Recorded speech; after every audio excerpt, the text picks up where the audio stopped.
kulanti wacan daawadayaal ku soo dhawaada barnaamijkan oo aan waraysi kula yeelanay bulsha TV waraysi kula yeeshay magaalada Hargeysa Dr. Aadan Ismaaciil Xasan oo ah aqoonyahan ka soo jeeda Somaliland kuna xeeldheer arrimaha siyaasadda iyo dhaqaalaha marka horeysa Dr. Aadan ku soo dhawaada barnaamijkan Dr. Aadan su'aasha ugu horeysa jeclaan ku weydiiyo waxa ay tahay ayaamahanba waxa jiray arrin aad looga hadlayay magaalada Hargeysa arrintaas oo ku aadanayd Ismaaciil Cumar Geelle madaxweynaha Djibouti iyo Axmed Ismaan Geelle marka arrinta bal maxaad ku ogtahay Cabdiraxmaan su'aal wanaagsan horta arrintan muddo imika la hadalay wariyahanba way ku jirtay Somaliland media aad bay ugu jirtay ma doonayo inaan ka hadlo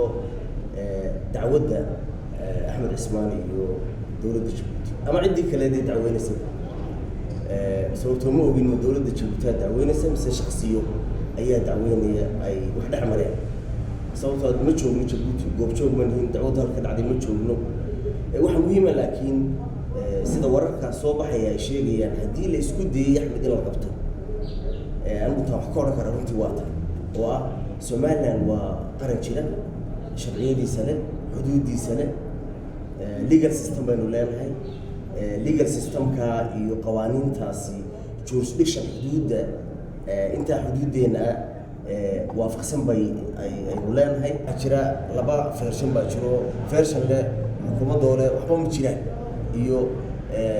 dadkii uu ka soo jeeday beeshu ka soo jeeday Axmed Ismaan iyo asxaabtiisu wala way jirtaa oo waraaqo keenaya si kastay tahayba waa sifa aad u qaldan haddii la is yidhi hay-adaha dowladda ee Somaliland hal maro oo Axmed Ismaan hal xayiro hantidiisa Somaliland ka jirta isaga laftiisa hal qabto waxaasoo dhan runtii waxay tusaysaa haddii ay jirto inay tahay gef iyo qalad weyn oo lagu sameeyey muwaadinka waddankan sharci buu leeyahay maxkamad buu leeyahay hay-ada dastuuriya buu leeyahay kuwa in properly loo soo maro oo litigation ama dacwad lagu oogo ayaa maxaan ku rahday dee waajib ku yahay sababtoo ah waxaa jira waxa la yidhahda transnational crimes oo dowladaha haddii dembi weyn oo dowlada ka dhacay uu jiro dowladuhu way isu celiyaan laakiin arrintan waa arrin madaniya ta kale su-aasha la isweydiina waxa weeye Axmed ma dowladda Djibouti baa dacweynaysa dowladda Djibouti haddii dacweynaysa haddii dowladda Somaliland loo soo dacwooto haddii ay tahay maxkamadii dacweynaysana maxkamaddu dee maxkamadda u dacwooto oo loo yaraa qabsato qareeno Somaliland ka qabsadeen haddii leeyibaan baa dacweynaya dadka qaar baa leebaan baa dacweynaya dee baaraku habbay soo baraan qofkii deyn ku leeyihiin deynkii maxkamad baa la geeyaa waa la mudaystaa gashigii qofkii inuu gashi bixiyay qaanta uu bixinayaa baa laga wada hadalaa waxa weeye arrimahaas oo dhan u baahanta ninkan waa hantiile waa la ogyahay warshadaha iyo dhulka iyo hantiduu ku leeyahay dalka DP World intaanay imanin Cabdiraxmaanow waxa weeye maalgelintii ugu weyneed ee Soomaaliya ka dhacda Somaliland ka dhacda maalgelintii ugu weyneed ee Somaliland ka dhacda ayay ahayd SBI 17 milyan bay was the biggest investment in Somaliland waqti intii ka horeysay DP World dee ninka hantidiisa saa dalka u gelinaya in la yiraahdo haddana maxaan ku rahday dowlad yar oo jiraan ahay oo aan inaba ictiraafsanayn oo waliba ina diidan oo na suldaaraysa oo inuu halkii Somaliland qadimada ka taagan tahay ayuu hadda ugu gacan galinayna taas shay waa wax laga xishoodo weeye qofka damiir kale inuu diidayo hadda dowladda iyo hadda shicibtayba waa wax la diido runtii Dr. Aadan si aad u qurux badan ayaad u sharaxday arrintan runtii marka bal maadaama de aqoonyahan aad tahay runtii bini aadamku wuxuu ku nool yahay taba maxaad u soo jeedin lahayd dowladda Soomaaliya kula talinayaa dowladda horta geljiraha waxa lagu soo intuu soo kortay xagee ka gooyay iyaga way u kirkirantay waxay dii xukuumadda yeeli lahayd laakiin xaqiiqda jirta waxa weeye aan iska taraynin keeskan haddii uu kees madani yahay oo Axmed Ismaan la dacweynayo oo ay cidi dacweynayso hadday xukuumadda dacweynayso xukuumad baa la tusaa hadday si cidi dacweynayso in la yiraahdo maxkamadaha Somaliland mara oo xukuumadda markaa iyaga tilmaamto weeye haddii kale oo inta arrintii ay noqoto transnational oo laba dowladood ay gasho dowladuhu markaa way ka wada hadli karaan arrintan laakiin arrintan waa arrin hanti iyo maxaan ku rahday wax kala galay oo aynan xataa sifeeda ogeyn intay tahay aan la ogeyn hanti badan oo leeyahay baa la qaatay gaadiid baa ku jira dhul baa ku jira dhismaa ku jira wax walba ku jira waa la qaatay oo dowladda xukuumadda Jabuuti way qaadatay wadowna xukuumadda Jabuuti si ugu tacadido ganacsatada ay qoonsadaan iyaga leenkooda mari waaye maxaan ku rahday inay taa weyn ognahay ku tacdiyan marka waxa weeye dee Somaliland way national way waa muwaadiniinta Somaliland marka in Somaliland ay ninka ama sharciga mariso sharciga mara waxa ku soo ogaysana keena hadda international ku dacweynaysa ka dacweey international arbitration court ba jira wala iska dacweeyo adduunyada iska dacweeyo heshiisku muxuu ahaa marka hore heshiis ma aha international arbitration court gelaya oo dad wax isku darsaday ama partnership ama wax kala galay ma yahay ma aha sifiyo dhan ma haynayno marka waxaan leenahay dowladdu laakiin mar walba waa inay sharciga tilmaamtaa tira sharciga soo mara ciddii dacweynaysa دكتور آدم runtii arrintaasi aad u qurux badan baad u sharaxday ay aqooni ka muuqato runtii su-aasha labada guutina waxay tahay shalayto waxaa Somaliland yimid safiiro ka socda EU-da oo 7 ah kuwaasoo madaxtooyada kula shiray madaxweynaha dowladda Somaliland Musabbixi arrintaasi maxay tahay muhiimadeeda ilaa 7 dal oo Yurub oo EU-da ka tirsan iyo qaran ka tirsanayba oo dalkaaga yimaada waa dhacdo muhiim ah oo runtii muujinaysa qadarinta iyo sida serious Somaliland u arkaan marka horta haddii la horeysiiyo exposure weyn buu noqonaysaa wada media adduunka markay gasho 7 safiiro yani dalalka ka socda oo tegay dadkii xataa Somaliland iyo Soomaaliya isku qasi jiray dee waxa weeye indhahooda ku dhacaysa iyo dhagooda marka waa in exposure oo runtii weyn muhiim ah xagga diplomatical marka le international relations haddii aynu eegno arrimaha way ma karaan anigu waxaan u arkaa saddex arrimood oo muhiimsan arrimaha way ma karaan waa mide doorashooyinka Somaliland dib u dhacay doorashooyinka baarlamaanka iyo kale deegaanka ee la isku hayo iyo maxaan ku raday bone of contention-ka ama arrinta la isku hayo iyo commission iyo arrimaha noocaas oo kale bal in xal laga gaaro lana mudaysto serious arrinta way ka yihiin sababta dadka donorska iyo investorska iyo cid waliba way dareynaysa iyo deebixiyaasha Somaliland way dareynayaan in arrinta muddadii loo mudaystay u dhacdo si xal laga gaaro arrinta taasi waa arrimaha doorashada kule culays iyo barasho loogu saarayaan xukuumadda ku saarayaan xisbiyadan waa laga yaabaa inay arkeen lagu inay arkeen laakiin iyaga laftooda way arki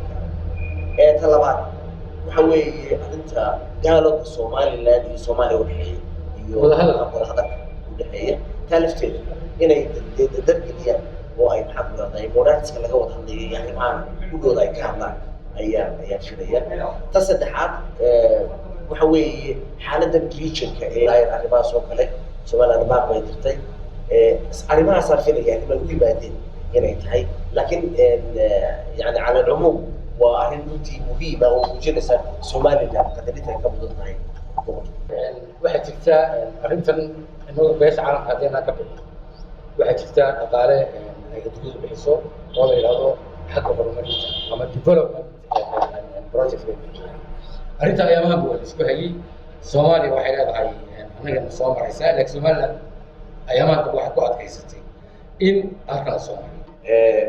horta way jirtaa oo arrintan mucaawanada adduunka la siinayo in muddaaba hadda lagu ka taagnaa Somaliland iyadu waxay doonaysaa in wixii mucaawanada la siinayo toos loo siiyo laakiin taa waxaa hortaagan waxaa loo qaybiyaa mucaawanada 3 qaybood waxaa la yidhaha unilateral iyo bilateral iyo multilateral aid mid laba dal baa siiya oo keligii maxaa la rahday heshiis deyntu la galo caawiya midna laba dal baa wax isweydaarsada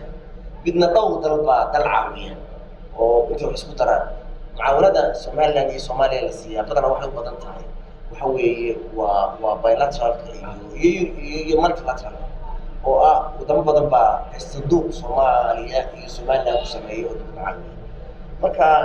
mucaawanadaas waxa muhiim ah Somaliland mudnaanteeda iyo mashaariicdeeda iyo iyada dib marka in Soomaaliya loo soo mariyo runtii wax caqli isliim diiday weeye inagu mar walba mashaariicda waxaan loo doonayno inaga waxay loo mudan og baahideena inaga og sida loo fulinayna inaga og marka way Somaliland in mar walba iyadoo ay dalbatay mucaawanada la siinayo toos iyada loo siiyo wixii kale dee la jiifiyaara banaan international community markay doonayaan dal inay caawiyaan si doonayaan loo caawiyaan marka hadday iyagu runtii ay doonidii ay iyaga xaggooda ay maxaan ku rahday ay ku xidhantay waxaan ka dalbanay inay dhegeysteedo sababtoo murug bay keenaysaa iyo dee laba dal oo kala tegay baynu nahay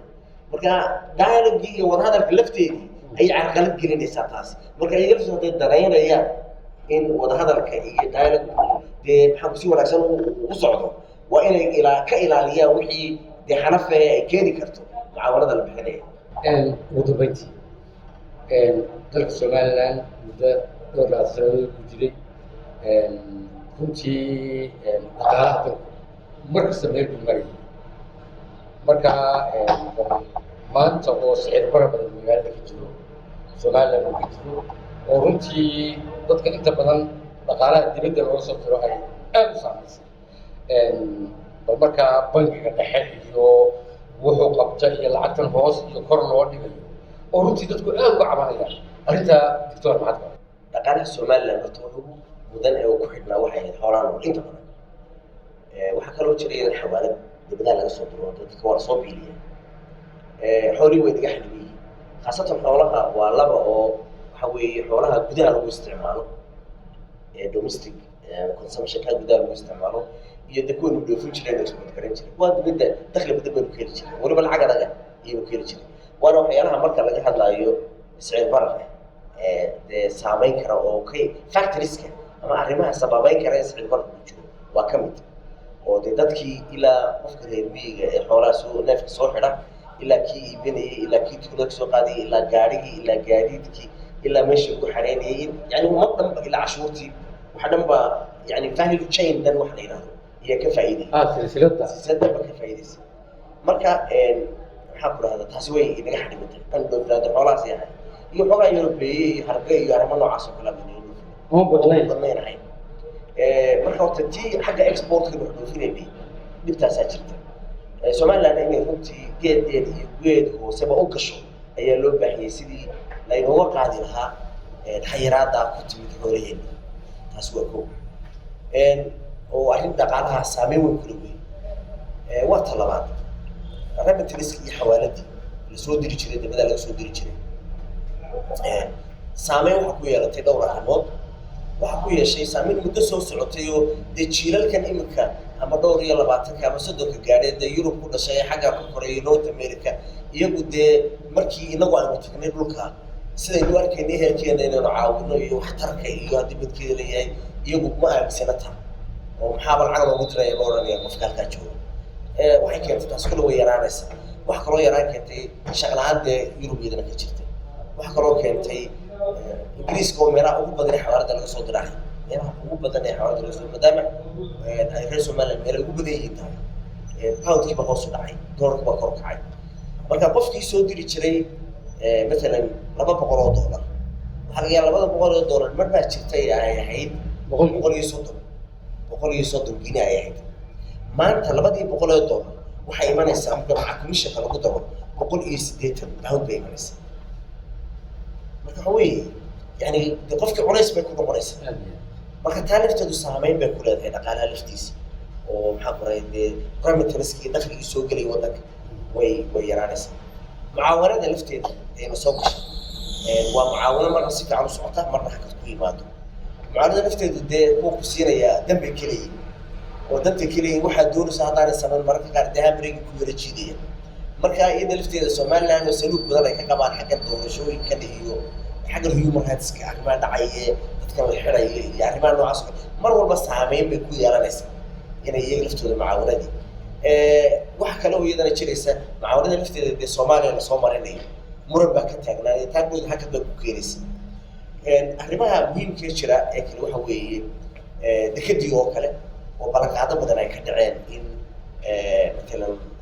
la samaynayo dekadii waa hawsha bilaabayso delay badan iyo daahid badan baa taa lafteeda ayaa ku yimid oo ku dhacay iyada lafteedu waa lacag la filayay dakhliga inay dalka soo gasho marka dad investment FDI ama maxaa ku foreign direct investment waxa la yiraahdo wadanka uu soo galo dee shaqaale badan baa la qoranaya hanti badan baa soo gelaysa taa lafteedu waa muhiim marka horta bangiga dhexe wuxuu u baahan yahay wax inuu qabto wax la yiraahdo classical functions for central bank bangiga dhexe wuxuu jiraa marka hore bangiga wuxuu jiraa wuxuu sameeyaa siyaasadda lacagtu sameeyaa lacagtu daabaca isaga ka mas'uula wuxuu ilaaliyaa dhaqaaqa lacagta ayuu ilaaliyaa oo monetary maxaa ku dhahay policy iyo maxaa ku dhahay arrimahaas oo kale ayuu ilaaliyaa wuxuu kaloo ilaaliyaa sicir bararka ayuu la dagaalamaa oo uu marka wax jira laba shay oo dadku isku qabto waana muhiim tan maanta central bank oo saas uu intiqaadkaas u isticmaala waxaa jira appreciation iyo depreciation wax la yidhahdo oo ah lacagtu marna kor bay u kacdaa marna hoos bay u dhacdaa haddaad imka eegto sarifka adduunka lacagaa berina shalay qiimuhu joogay shalay tan joogay beri ma joogo hadii jeer kor buu kaca hoos buu kaca ingiriiska oo kale imika dee lacagtoodu poundku hoos buu dhacay wuxuu marayaa imika boqolka dollar wuxuu marayaa dhowr iyo 70 pound buu maraya dee mar buu ahaa 60 mar buu dhowr iyo 50 maxaan ku rahdaa imika xoog buu hoos ugu dhacay haddana inflationkoodu waa halkoodii marka waa laba shay oo la isku qabto inflationka qayb ka mida weeye waxaan la yidhaha qiimaha lacagta oo mararka hore kaca marna hoos u dhaca waa inflationka qayb ka mida laakiin ma wada aha bangiga dhexe hadduu is leeyahay qiimihii shilinka somaliland baa xoogaa kor u kacay oo ilaa 15% 17 ayuu kor u kacay 1,100 buu kasoo degay imikana wuxuu marayaa 9,200 meelahaasuu maraya waa ilaa about 15-17% bay imanaysaa hadduu is leeyahay taasaas sicir bararka baabiinaysa dee maaha oo waxa weeye haddii uu xoog u yeesho shilin somalilandkii dee iyaga awood waxaa ku rageeyey waxay haysteen ayaa qiimo u yeelanaya lacagtii la siinayay baa qiimo u yeelanaysa laakiin qofka lacagta loo soo diro markaanu leenahay 17% baa hoos maxaan ku rahdaa dollarkii baa hoos u dhacay oo pound shilinka somaliland baa kor u kacay markaanu leenahay qofka lacagta loo soo diro ee $200 loo soo dirayay dee $200 way ka dhacday $20 boqolkiiba 17 ayaa hoos u dhacay marka $100 ba uu 17 hoos u dhaco dee waa $30 iyo dheeraad marka qofkii way ka go'day isagii marka ka dibadda lacagta loogu soo dirayo in dollarku xoog yeeshaa oo fiican ka gudaha ku isticmaalay shilin somaliland kana shilin somaliland uu awood u yeeshaa waa fiican waxa kale oo muhiim ah inagu dal hadii jiro wax soo iibiyo beelana wax soo dhoofsada wax soo iibsadayna dalka wax soo iibsanaya hadii jeer waxa uu fiican isagu in lacagtiisu awood yeelato laakiin hadaad wax dhoofiso in lacagtaada ay jabantay baa iyadana ku fiican adiga sababtoo wax badan baa laga iibsanaya oo lacagtii dibadda ka iibinaysay baa wax badan gooynaysa marka wadamada badan wax export gareeyo dhoofiya waxay jecel yihiin hadii jeer inay lacagtooda hoos u dhigaan shiinaha maraykanku wuxuu ku haystaa yuwanka shiinaha lacagtaada ayaa hoos u dhigta sababtoo shiinaha ku dhoofiya marka hoos u dhig ku haystaa waxa weeye arrinta u baahan laakiin in la eego waxa weeye warashada Somalilandka ha kacay suuqan ka kacay weeye sababtoo suuqii marka ganacsatadu wax xafaan marka uu yahay dollarku qiimihiisu kor kacsiin dollarku ku faray marka uu shilin Somaliland ku kacsiin imikana shilin Somaliland ku faray lacagta taasi marka bulshada miyaanay dhibaato ku ahayn waa in la sameeyo price index wax la yiraahdo dawladda ay soo saarta ganacsigu ay eegto qiimaha oo marba ay week walba team bay leedahay teamkeeda intay dirto la soo monitor gareeyo qiimaha wasaaradda qorsheynta iyaguba wasaaradda planning-kuba waa inay eegaan oo marka ay sicir kolka marayso oo ay kaalinta shidaalka ku yiraahdaan shidaalka maxaa u jabin weyn maxaad shilin Somaliland kan dadku u weydiinaysaa haddii aanad jabinayn ila shilin Somaliland hoos buu dhacay kor buu kacay dollarku hoos u dhacay marka waa monitoring price monitoring in la sameeyo oo ay wasaaradda ganacsiga ogaato weeye haddii afkuur ay ka noqoto iyo bangiga central bank tagas message soo dira oo yiraahda qiimaha ku iibsada way xataa lagu yiraahdaa qiimaha central bank uu soo diray way ganacsatadu ku iibiyaan ka ku iibiyay way la ganaaxa way wasaaraddu ay dirato maca central bank iyo wasaaradda ganacsiga qorsheynta inta cid la diro dadka xataa ganacsatada la weydiiyo oo ka yiraahda aad rabto inuu sameeyo aad dharcada la ganaaxo oo lagu qabto arrimahaas waa inay shaqeeyaan laakiin hadii kale waxa lagu nasaa de wax afka ka laga hadlo ma noqonaysa waxaan ugu dhamaaday waraysiga aan leeyahay Dr. Aadan Ismaaciil Xasan oo runtii si qoto dheer inooga warramay arrimo badan oo runtii xuseeya Somaliland. Dr. Aadan, thank you very much.